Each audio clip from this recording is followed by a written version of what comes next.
5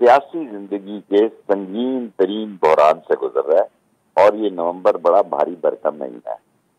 اور حکومت کتنی نیک نام ہے، یا حکومت کی کتنا ہی شعرا آفاق ہے کہ آئی ایم ایف کو بھی مؤخر کرنا پڑا کل کا اجلاس، اور ساری دنیا میں بھکاریوں کو کچھ نہیں ملا، خیرات بھی نہیں ملی، امداد بھی نہیں ملی، اور اعانت بھی نہیں ہوئی، اور دعاؤں کے ساتھ بھی رخصت نہیں کیا. انہوں نے کہا ٹھیک ہے بھائی، فوٹو سیشن ہو گیا، اب آپ تشریف لے جا سکتے ہیں 24 گھنٹوں میں.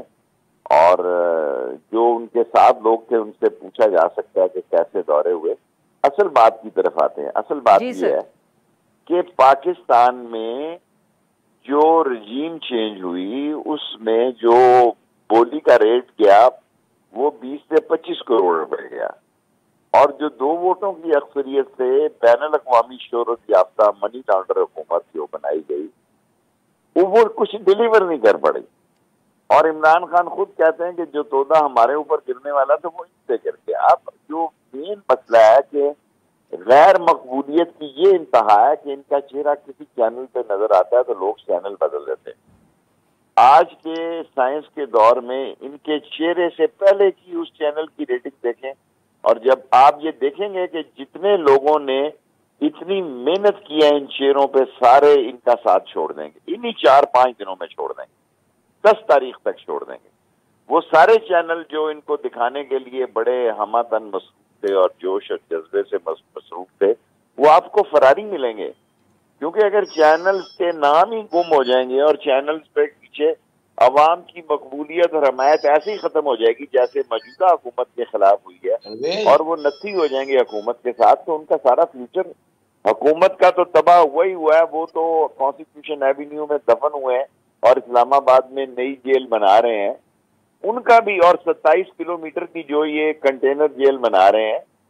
ابھی جو عمران خان اگر شام تک فیصلہ سنا دیتے ہیں تو یہ حکومت جو ہے، یہ سوال ہی پیدا نہیں ہو سکتا کہ ان حالات اور واقعات، آپ ان کے بیانیے 2 ہی بندوں کے بیانیے چل رہے ہیں سرکاری معاملات میں. ایک وہ جو اعترافی قاتل ہے، دوسروں کو تو ابھی پکڑنے کے لیے پولیس گئی ہوئی ہے. باقی جو 2 لوگ ہیں ان کے گھروں میں گئی ہوئی ہے، سیال کوٹ گئی ہے، رائے گنج گئی ہے، اور یہ وہیں سے پکڑ کے یہ گجرات کے تھانے میں لے گئے ہیں. حالات خراب ہیں. میں مختصراً یہ کہہ رہا ہوں کہ حالات انتہائی خراب ہیں، گراؤنڈ ریالٹی انتہائی پریشان کن ہے، اور ملک کی معاف کرے گا آپ کی بات معیشت چل رہی ہے، نہ سیاست چل رہی ہے. سر یہ بھی کچھ اطلاعات آ رہی ہیں کہ شاید کوئی ایف آئی آر میں جو نامنیٹ کرنے ہیں اس کے اوپر اتفاق نہیں ہو رہا، اس لیے خان صاحب کا جو ایڈریس ہونا تھا، جو تقریر انہوں نے عوام سے کرنی ہے، وہ بھی تاخیر کا شکار ہوئی ہے. آپ کو سب کچھ پتا ہے، آپ ویسے ہی میرے گلے میں یہ سوال ڈالنا چاہتے ہیں. سر اب آپ کنفرم کریں گے نا، ہم نے تو اڑتی بات سنی ہے. لوگوں کو سب سمجھ آیا کہ ایف آئی آر کتنی کرنی، میں کچھ بھی نہ کہوں تو لوگ اس کا نام جانیں. So there is a face behind a case and people looks towards face not toward case. So F I R face کی وجہ سے اگر نہیں کٹ رہی تو آپ کو پتا ہے، بتائیں لوگوں کو، جرت کریں. آپ میرے گلے میں یہ سوال کیوں ڈال رہی ہیں آپ؟ نہیں اچھا سر، یہ تو بتائیں نا کہ پھر یہ بھی پھر بات صحیح ہے کہ وزیر اعلیٰ پنجاب جو ہے وہ خان صاحب کو سمجھا رہے ہیں، کہہ رہے ہیں کہ یہ نام مت ڈالیں ایف آئی آر میں؟ مجھے اس کا نہیں پتا. اچھا نہ وزیر، نہ عمران خان چوچا ہے، نہ پرویز الہی چوچا ہے.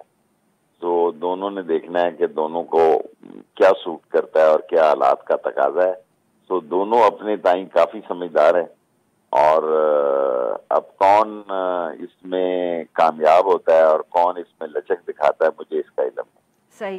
سر رانا ثناء اللہ صاحب نے بھی آج پریس کانفرنس کی، انہوں نے مذہبی رنگ دیا ہے. وہ کہہ رہے ہیں کہ جس طرح کی گفتگو خان صاحب خود کرتے رہے ہیں اور اس کی وجہ سے یہ ان کے اوپر حملہ ہوا ہے. آپ دیکھیں لوگوں کو وہ مذہبی گفتگو میں تو ان کو یہ کہتا ہوں وہ زیادہ ہی مذہب میں رنگے گئے ہوں گے. میں خان صاحب کو سٹیج پہ یہ کہتا ہوں کہ ایسے لگتا ہے کہ ہم کوئی مذہبی پارٹی کا جلسہ کر رہے ہیں، کیونکہ وہاں نعتیں ہوتی ہیں، وہاں درود شریف ہوتا ہے، وہاں کلمے کا ورد ہوتا ہے، وہاں مدینے کی ریاست ہوتی ہے. اور یہ دیکھیں سارے چونچنے ہیں. میں نے آپ کو اتنا بڑا ایک لائن کا اسٹیٹمنٹ دیا، یہ میرا لفظ نہیں ہے. بھٹو نے 6 نومبر 96 کو جب میں اس کو پولی ٹیکنک لے جانا چاہتا تھا، میرے لڑکے 2 شہید ہو گئے، تو انہوں نے مجھے کہا کہ شیخ رشید ڈونٹ انسسٹ، آپ ایس پی سردار وکیل کے خلاف کرنا چاہتے ہیں کہ میں جاؤں، there is always face behind the case. تو ریلیکس. قوم کو سب کچھ پتا ہے، قوم بڑی باشعور ہے. جو قوم کو بے وقوف سمجھ رہا ہے اور وقت کی اہمیت اور وقت کی تلخی اور ترشی کا اندازہ نہیں کر رہا، وقت کی تلخی کا اندازہ نہیں کر رہا، وہ خود بہت بڑا بے وقوف. اچھا سر، آخری سوال آپ سے وہ یہ کہ یہ بھی تنقید ہو رہی ہے کہ پاکستان تحریک انصاف اپنے ورکرز کو خود روک نہیں رہے بلکہ ان کو اشتعال دلا رہے ہیں، اور اس کی وجہ سے اس وقت ہم دیکھ رہے ہیں کہ کافی شہروں کے اندر سچویشن جو ہے وہ خراب ہے، کوریج بھی ہو رہی ہے، آپ کو بھی اندازہ ہوگا. کیا یہ صحیح ہے؟ کیا پاکستان تحریک انصاف کی لیڈرشپ کو ذرا زیادہ ذمہ داری کا مظاہرہ کرنا چاہیے، روکنا چاہیے اپنے کارکنان کو؟ میں تحریک انصاف میں تو نہیں ہوں، عمران خان کے ساتھ ہوں. رات ہم نے کہا تھا، جب انہوں نے کہا تو ہمارا خود بخود لوگوں کا جلسہ ہوا، پرامن ہوا. میں مادر ملت کی کراچی کی ریلی میں بھی موجود تھا، اور میں آپ سے حل کا کینڈیڈیٹ بھی تھا. لیکن جو میں نے لاہور میں 2 دن عمران خان کے ٹرک پہ رہا ہوں، اس کے کنٹینر پہ رہا ہوں، یہ ایک نوجوانوں کی ابھرتی ہوئی پارٹی ہے. مجھے کوئی بزرگ دکھائی نہیں دیا. میں نے 3 سگار ختم کیے ہیں ایک ٹائم پہ، کہ میں دیکھوں کہ یہ پارٹی کی جو پی ٹی آئی اور عمران خان کے ساتھ یہ نوجوانوں کا ایک سمندر ہے. جی میں سمجھتا ہوں کہ ان کو روکنا چاہیے، امن ہونا چاہیے، پیس ہونا چاہیے. امن اور پیس اور شانتی اور آئین اور قانون سے ہی عمران خان کی فتح ہوگی، ورنہ یہ حادثات کانسٹیٹیوشن ہے بھی نہیں ہوا. یہ 13 سیاسی جماعتوں کی تو قبر کھودے گا، لیکن یہ نہ ہو کہ کسی اور طرف نکل پڑے. سر آخری ویری کوئکلی، کیا کوئی خطرہ ہے مارشل لاء لگ جائے، کوئی ایمرجنسی امپوز ہو جائے؟ میرا نہیں خیال. ماشاء اللہ کا مشرف کا ایک وقت میں وزیر تھا تو میں نے کہا تھا کہ اٹس ایمرجنسی پلس. میں نہ ایمرجنسی پلس دیکھ رہا ہوں، نہ میں ماشاء اللہ دیکھ رہا ہوں. نومبر کو اہم دیکھ رہا ہوں. نومبر کے 30 نومبر تک فیصلے ہو جائیں گے، آ جائیں گے، اور خدا کرے ہمیں دعا کرنی چاہیے. اور سر آپ کو الیکشن مل جائے گا جلدی جو آپ مانگ رہے ہیں؟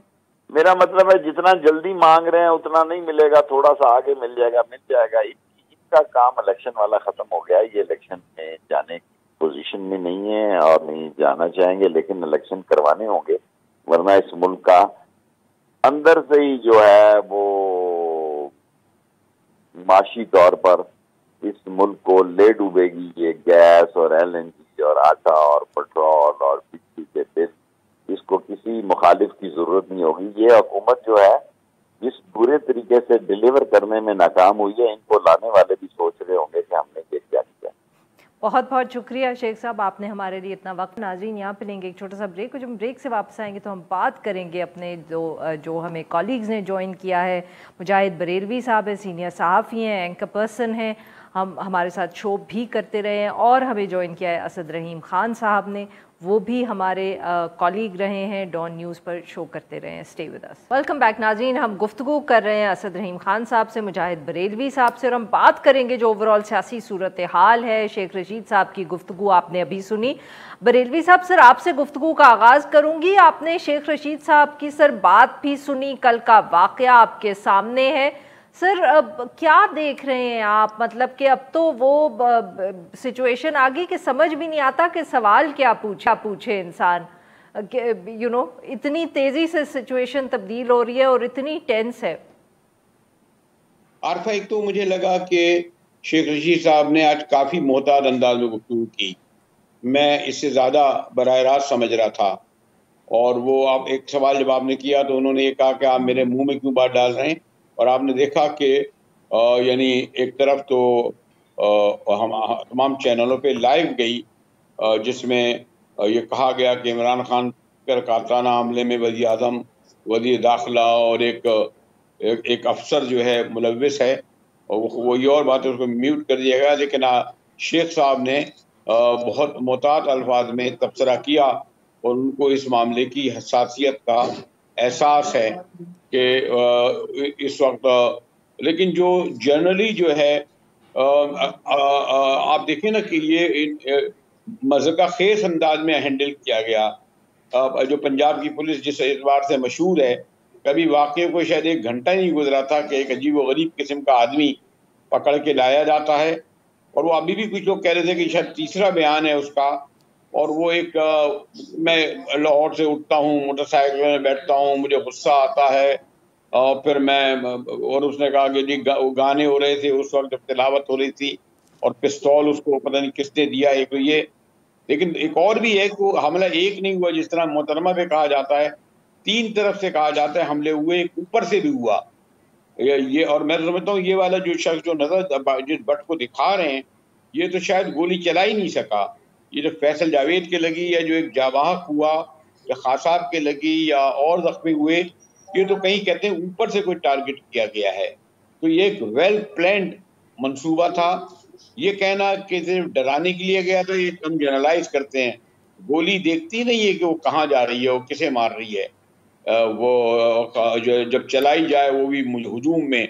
تو سوال ہی سوال ہیں.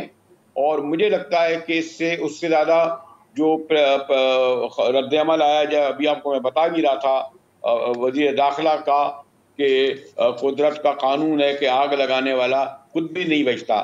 کیا یہ بیان دینے کی ضرورت تھی انہیں؟ یہ واضح طور پر یہ ان کا بیان اس وقت جب کہ عمران خان خود پر قاتلانہ حملہ ہوا اس وقت یہ بیان دے رہے ہیں, انہیں مورد الزام ٹھہرا رہے ہیں. تو یہ جو ہے اس پہ اگر فوری طور پر ہماری اسٹیبلشمنٹ نے, اداروں نے اگر, اور یہ بھی کوئی آپ سے اور مجھ سے پوشیدہ بات نہیں ہے کہ بحیثیت ادارہ نہیں, لیکن ادارے کے اندر مہم جو افراد کی کمی نہیں.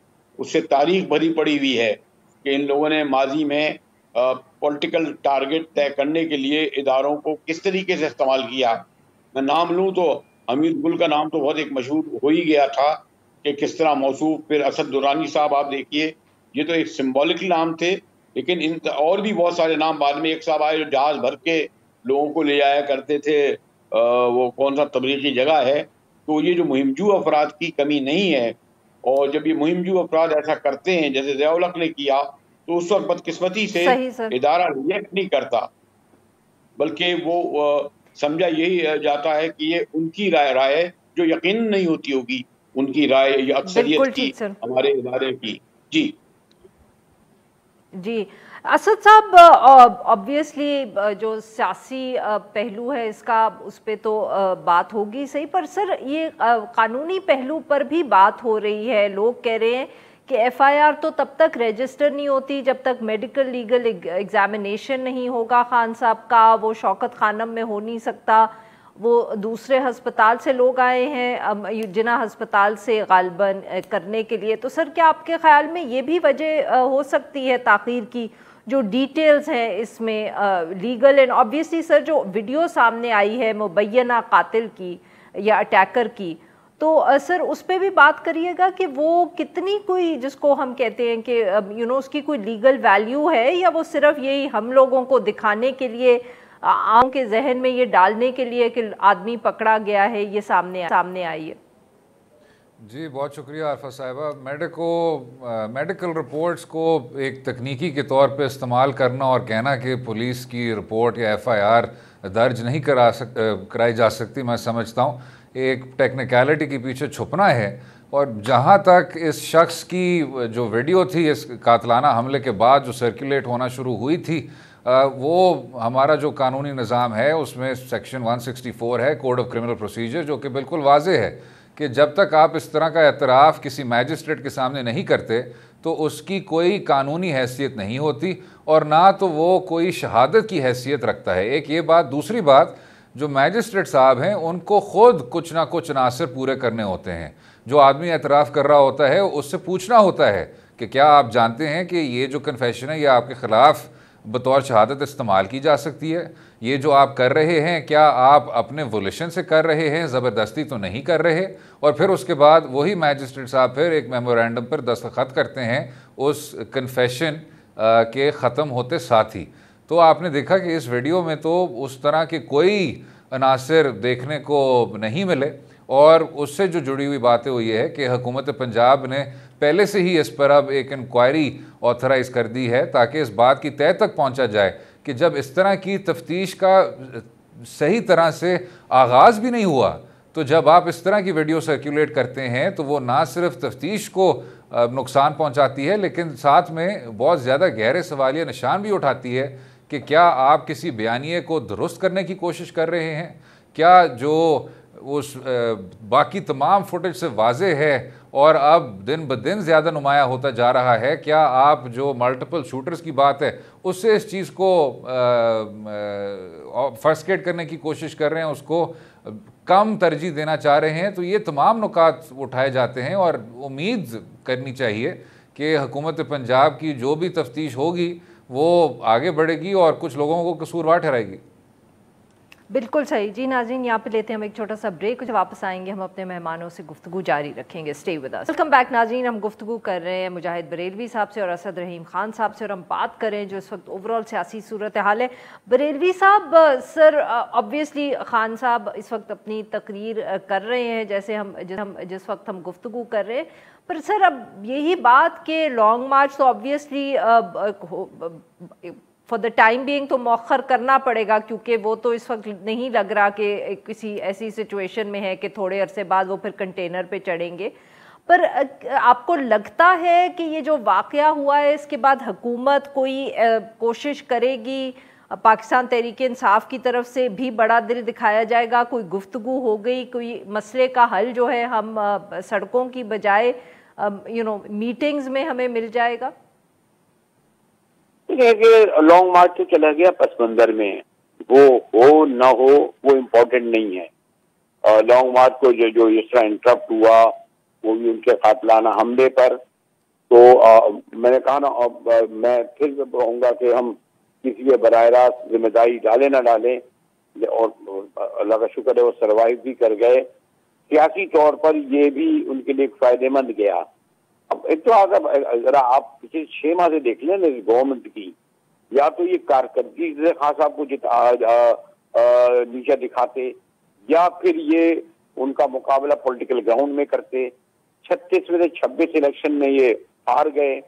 حالیہ الیکشن، ضمنی الیکشن، وہ بھی آپ کے سامنے ہے، وہ بھی فیصل آباد کے ننکانہ صاحب کے ہلکے کورنجی کے اور قرآن کے، اور آپ کو صاف لگ رہا ہے کہ پی ڈی ایم بکھر چکی ہے، اور جو الیکشن ہوئے ہیں ان میں اگر پی این اے بھی ہوتی تو ہمیں امید ہوتی کہ یہ متحد ہو کر خان صاحب کو ہرا دیتے، لیکن سبوں نے الگ الگ الیکشن لڑا، اور اس کے علاوہ کوئی چارہ ہی نہیں ہے۔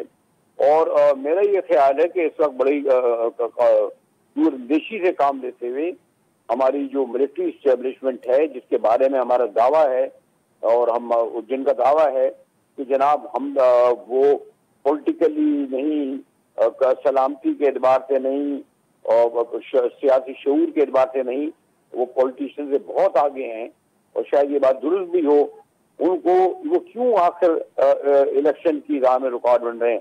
میں نہیں سمجھتا کہ شریفوں کا کوئی مورل اسٹینڈ درست وہ کریں ثابت کہ ان کا اقتدار میں اس وقت جو موجود ہیں وہ درست ہیں۔ خود آپ دیکھیے نا، 4-5 صوبوں میں ان کی گورنمنٹ ہی نہیں ہے، اسلام آباد کے چاروں طرف راستے کھلے ہیں، کے پی میں گورنمنٹ نہیں، پنجاب میں نہیں، گلگت میں نہیں، کشمیر میں نہیں، سندھ میں اگر آپ کہہ لیں تو کہہ لیں، بلوچستان میں، لیکن ان کی گورنمنٹ ہی کہیں پہ نہیں، خالی صرف اسلام آباد میں گورنمنٹ ہے۔ 75 مشیر لگا دیے ہیں، اور باقاعدہ وہ مستقبل کے فیصلے کر رہے ہیں، کہتے ہوئے کہ ہم 11 ماہ میں الیکشن نہیں کرائیں گے۔ دنیا کا کون سا ایسا ملک ہے کہ سچویشن میں وہ یہ نہ سمجھے کہ اگر وہ ان کے فیصلے اتنے ہی درست ہیں، اگر عمران خان اتنے ہی ثابت ہو چکے ہیں کہ وہ جھوٹے ہیں، مکار ہیں، اور جو الزام لگا رہے ہیں، تو پھر تو آئے سیاسی میدان میں مقابلہ کریں۔ بالکل ٹھیک سر، یہی سوال سر ہم اسد صاحب کے پاس لے کے جاتے ہیں۔ اسد صاحب، یہ آبویسلی پاکستان تحریک انصاف کا تو یہی خیال ہے کہ اب الیکشنز ہو جانے چاہیے، مسئلہ حل ہو جانا چاہیے، پر سر ایک طرف آبویسلی پی ڈی ایم کا بھی ایک موقف ہے، وہ چاہتے ہیں کہ ان کو تھوڑا وقت دیا جائے، اور دوسرا یہ بات کہ سیاسی طور پہ خان صاحب نے اس وقت شاید سب کو ہی ناراض کر دیا ہے یا اپنے آپ سے دور کر دیا ہے؟ پی ڈی ایم تو ایک طرف ہے، بٹ جیسے ملٹری اسٹیبلشمنٹ کا ذکر کیا اسٹیبلشمنٹ کا مجاہد بریلوی صاحب نے، ان کو بھی ناراض کر دیا، تو پھر جب اتنی خود تناؤ اتنا کریٹ کریں گے تو کیسے پھر مسئلے کا حل نکلے گا؟ دیکھیں جی، جہاں تک قانونی اور آئینی ثوابدید ہے، جو حکومت وقت ہے یعنی جو پی ڈی ایم انتظامیہ ہے، وہ 17 اگست 2023 سے ایک دن پہلے تک بھی اگر گھر نہ جائیں تو وہ کچھ قانونی طور پہ نامناسب نہیں کر رہے ہوں گے، تو یہ ان کا رائٹ ہے۔ لیکن اس میں جو زاویہ ہے وہ اور ہے، اور وہ یہ ہے کہ آپ نے مارچ 2022 کے بعد سے صرف ایک تسلسل دیکھا ہے عدم استحکام کا، اور وہ اس وجہ سے ہے کہ جو ملک کی سب سے زیادہ مقبول سیاسی جماعت ہے، بے شک آپ کا جو بھی سیاسی رجحان ہو، وہ فی الحال پاکستان تحریک انصاف ہے، اور پاکستان تحریک انصاف کے ہی سب سے زیادہ اراکین آپ کی قومی اسمبلی میں ہیں۔ آپ ماضی میں دیکھ چکے ہیں کہ جب سب سے زیادہ مقبول سیاسی جماعت کا جو مینڈیٹ ہے اس کا آپ اظہار نہیں ہونے دیتے، اور اس کو آپ ایک زمینی حقیقت میں تبدیل نہیں ہونے دیتے، اور اس کو آپ ایک اکثریت والی حکومت فارم کرنے سے روک دیتے ہیں، اور اس طرح کی نیچرل حرکتیں کرتے ہیں جس طرح ہم دیکھ رہے ہیں پچھلے 6-7 ماہ سے، تو پھر اس طرح کی فرسٹریشن ہوتی ہے، پھر اس طرح کا عدم استحکام ہوتا ہے۔ تو تب حکومت وقت کو سوچنا چاہیے، اور حکومت وقت کے جو حامی ہیں ان کو بھی اب اس چیز کو فیکٹر ان کر لینا چاہیے کہ کب تک ہم یہ کرتے رہیں گے۔ اور جب آپ نے ماضی میں اس میجورٹی مینڈیٹ کو اس طرح اس میں رکاوٹیں ڈالنے کی کوشش کی ہیں تو صرف اور صرف نقصان ہوا ہے۔ اس وجہ سے قانونی اور آئینی زاویے کو سامنے رکھتے ہوئے بھی پی ڈی ایم کو سوچنا چاہیے کہ ہم خود بہت زیادہ با اختیار ہو سکتے ہیں، اور اس سے بہت بہتر ہمارا ایک مینڈیٹ ہو سکتا ہے اگر ہم قوم کے پاس جائیں اور منصفانہ انتخابات میں پوری طور پہ شرکت کریں۔ بہت بہت شکریہ ہمارے مہمانوں کا، انہوں نے ہمارے لیے وقت نکالا۔ ناظرین، آج کے لیے بس اتنا ہی۔ Now we will be back on Monday.